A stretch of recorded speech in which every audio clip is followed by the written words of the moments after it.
सृष्टि का जो पहला पत्ता वाली आत्मा है, कृष्ण वाली आत्मा दादा लेखराज की, वो उसकी पढ़ाई पूरी हो जाए। उसकी पढ़ाई पूरी होती है और शिव का काम खत्म।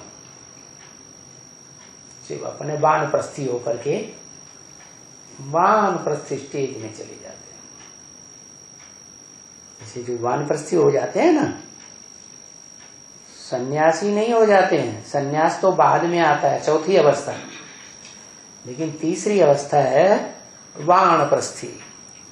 वाणी चलाना, क्या वाणी चलाना? बल। वाण माने वाणी, प्र माने प्रकृष्ट, स्थ माने स्थित होना। वाणी से परे की स्टेज में स्थित हो जाते हैं। तो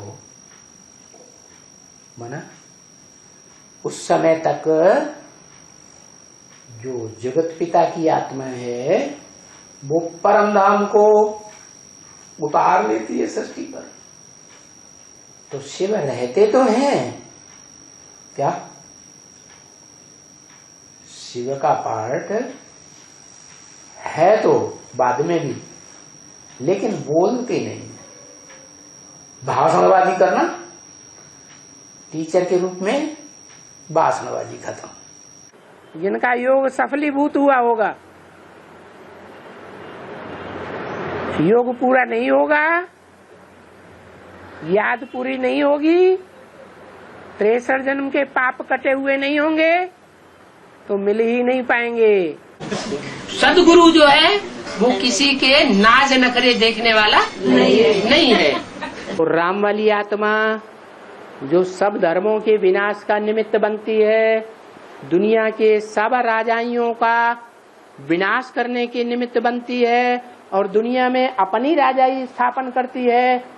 सारी दुनिया के धर्म पिताएं उसका विरोध करेंगे या नहीं करेंगे, राज्य नेताएं भी।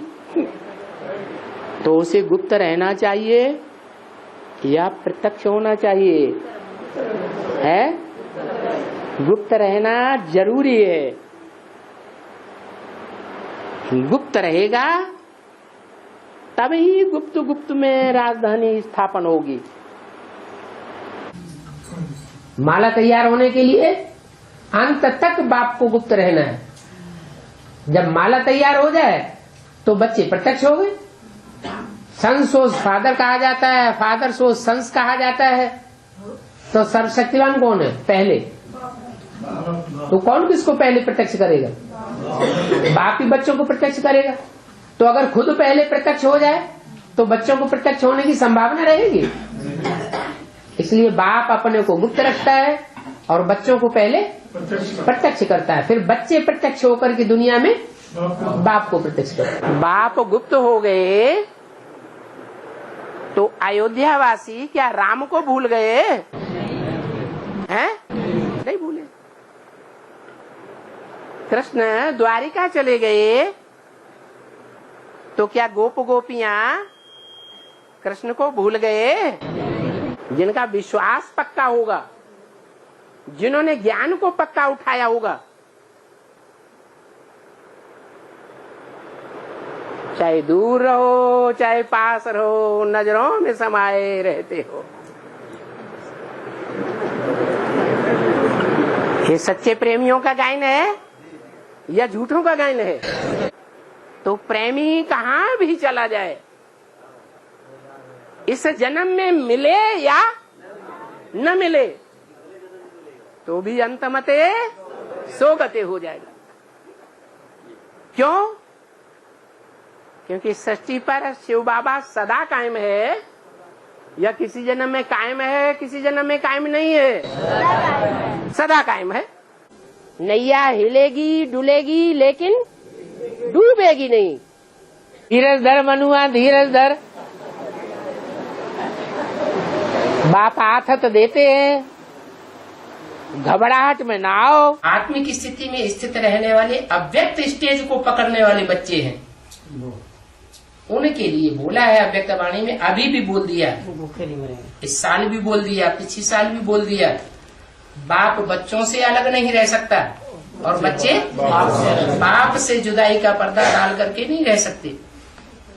तो अपनी स्टेज ऐसी बनानी है क्या कि बाबा सदैव हमारे साथ महसूस हो। हमारी आत्मा को ये महसूस ही न होने दें कि बाबा हमसे जुदा है।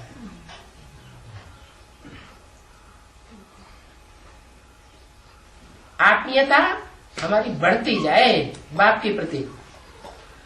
जुदाई का पर्दा डालते हुए अनुभव हमको नहीं होना चाहिए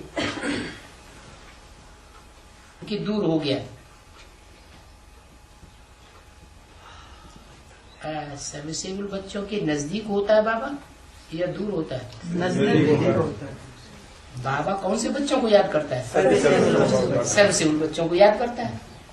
तो सर्विस के फील्ड में जो लगातार अपने को हाजिर रखेंगे, बाबा उनको साथ ही महसूस होगा या दूर महसूस होगा। इसलिए हम अपने को चेंज करें। अब ऐसी स्टेज होती जा रही है मोस्टली बच्चों की कि साकार के बिना तलखीलापन महसूस होता है, जो नहीं होना चाहिए। चाहे पास हो चाहे दूर हो, नैनों में समाये रहते हैं। है, लेकिन हम तो बाबा के नजदीक ही हैं। तो हम ये अपने को चेक करें कि वर्तमान जीवन में हम अपना तन की ताकत और धन की ताकत और मन की कहाँ लगा रहे हैं। 24 घंटे के अंदर ये चेक करें